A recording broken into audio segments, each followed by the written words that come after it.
වැදගත්ම දේ තමයි ගොඩක් කට ප්‍රශ්නයක් තියෙනවා මේ බෝල් එකක් කෙලින් දාන්න මොනවද වැදගත් දේ කියන එක. ඒක වැදගත් දේ තමයි තමන්ගේ ඔළුව. සමහර අය අත වෙනස් කරනවා, අතේ ඇන්ගල් එක වෙනස් කරනවා, රන් අප් එක වෙනස් කරනවා. නමුත් හොඳට හිතලා බලන්න අපේ මේ ඔළුව මෙන්න මේ පැත්තට මූව් වුණොත් මේ බොඩි එකේ අතත් එක්කම මේ පැත්තට මූව් වෙනවා. එහෙනම් ගොඩක් බෝලේ එළියට යන හේතුව තමයි අපේ ඔළුව මේ ඕෆ් සයිඩ් එකට. එහෙම නැත්නම් පිටිකරක ඕෆ් සයිඩ් එකට මූව් වෙන එක. අපි ඒක නවත්තන්න ඕන. පුළුවන් තරම් ඔළුව කෙලින් තියාගන්න ඕන. තමයි බේසික් එක.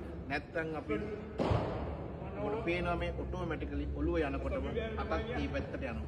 අපිට අත හදන්න බෑ. අපිට හදන්න පුළුවන් ඔළුව. ඔළුව බැට්ස්මන්ගේ Tamanට ඕන තැනට තියාගන්න පුළුවන් නම් හරි ලේසියෙන් ඒ ස්ථානයට ඒ ලයින් වලට බෝල් කරන්න පුළුවන්. මතක තියාගන්න.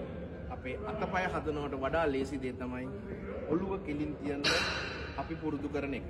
ඒක තමයි අංක 1. ඔළුව කොහොමද තමන් කැමති ලයින් එකට තමන් කැමති ස්ථානයට එක එල්ලේ තියාගන්න කියන එක. ඒක හරි වැදගත්.